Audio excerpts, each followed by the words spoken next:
these older Lincolns and Cadillacs, they have a tendency to get play in the steering column, and or they'll be wandering all over the road. And there's a few different ways to fix this. I'm going to show you how to do it the inexpensive way, and then I'm going to show you how to fix it if you can't fix it the inexpensive way. So there is a couple parts that you'll have to remove and replace. Okay, so this is a 1963 Lincoln Continental. And this suspension is going to be kind of similar. It's pretty much going to be very similar to the Cadillac, to a 66, to a 63, 64, 65, 66, all the way to the 70s on the Cadillac, and very similar on the Lincoln. So the suspensions are very similar. What happens when your suspension starts going bad, or you start finding a lot of play, is you start having the ball joints go bad. Well, there's a couple different things you can do to stop the ball joints from going bad. And you'll see some grease fittings right there underneath the ball joints, which are very easy to access. So remember, this is the Lincoln Continental. I'm going to show you the Cadillac, and you're going to notice it's exactly the same thing. Okay, so here's a 1969 Cadillac. The 69 and 70 are identical cars, but all the Cadillacs in the 60s are also very similar. So I'm going to show you where the grease fittings are on this one. Okay, so this one's a little bit different because it does have custom suspension, but the grease fittings are going to be right underneath that control arm, and there's going to be a grease fitting up top in that upper control arm. At the same time, you're going to find fittings all around the linkage. So that's the steering linkage, and you're looking at a grease fitting right there. Okay. So the first thing you're going to have to do if you start having play in the linkage, you're going to have to get yourself a grease gun, and you're going to have to lube those. I'll show you how to do that in a second. Okay, so this is an upper control arm for the Cadillac. The upper control arm for the Cadillac is pretty much exactly the same as a Lincoln. Of course, it's a little bit different in size, but overall it's the same concept, and it's pretty much the same thing. So take a look at the control arm and see where that grease fitting is. Okay, notice that there's no fitting, it's just a hole. So what happened is the grease fitting came on. And when you lose grease fittings, this is the reason why cars start having problems with ball joints going bad.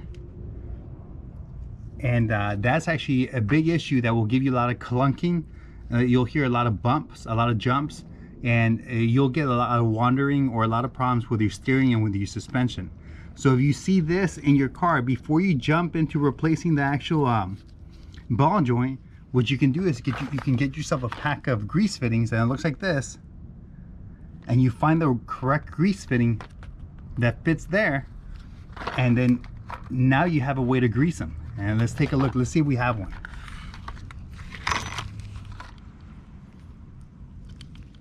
You thread them in by hand, and then you snug them tight with a wrench. So this particular one is a 3/8. Okay.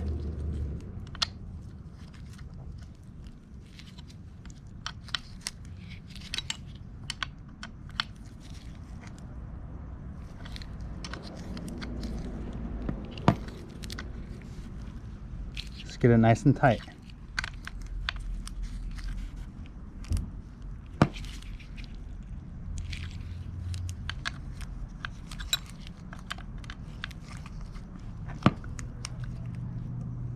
Okay,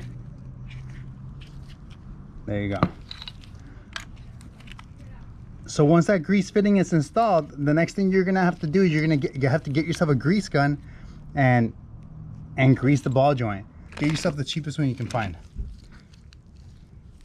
So what you do, you press, to get this started, you just press the end of the grease gun into the fitting, and then you just start pumping.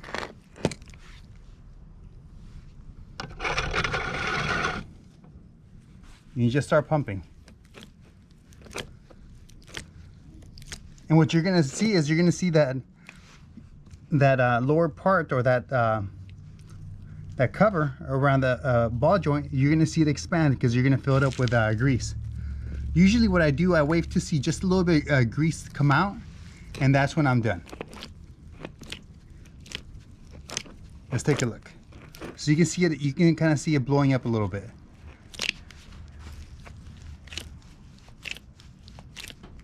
There you go. Okay. And that's pretty much it. So that's how you grease a ball joint, And that's how you grease the fittings in your suspension. And you can do this for a Cadillac, for a Lincoln. You can do this for a newer vehicle. Before you start replacing parts, this is what you're going to want to do. If it's obvious that there's a lot of play on that ball joint or in your fittings, yeah, you're going to have to replace them. But save yourself some money, save yourself the hassle by just getting yourself a simple grease gun, doing a quick inspection of your suspension, and finding out if you're actually missing some grease fittings or not. A lot of times, once you grease the fittings and you're still having those same issues, it's going to be your ball joints. Now, that's an example of an upper ball joint, and your lower ball joint is going to be very similar. This is an example of your lower ball joint. Now, it's not that difficult to replace these things, but it is a little bit of work, so hopefully greasing those fittings or greasing those ball joints first will get that taken care of. So a lot of times when it's not the ball joints, you're going to have problems with your steering linkage. Now, this is an example of a steering linkage. I'm just going to leave these in the bags, but you'll be able to take a look and just get an idea of what these parts are. This is an idler arm. Both the Lincoln and the Cadillac are exactly the same. Obviously, you're not going to order a Cadillac part for a Lincoln. You're going to order the part specific for the car. But they both have idler arms. And then you have your steering linkage.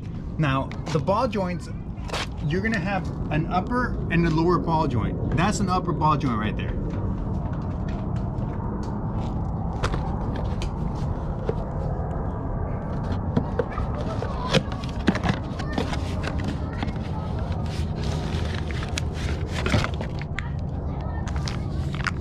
And this is a lower ball joint. They're actually extremely similar, but the thing is that the parts are made specific for one side or the other side of the car. So make sure that you don't intermix them, and make sure you order the correct ball joints for your car. And this is your steering gearbox. Now, this is an expensive part of the car. This is obviously a brand new part right here, but the thing is that most of the time you don't have to replace this. So if you jump the gun and you buy it, you're going to end up in this situation. We're going to have an extra part sitting in the garage because it's not going to be the issue. So I recommend that you don't get fixated on the steering gearbox and look at greasing your fittings first. So these are all the different parts of the suspension, and this is all the different parts that make up the steering linkage. If this helps you, please make sure to subscribe and like it, and I'll make more similar videos.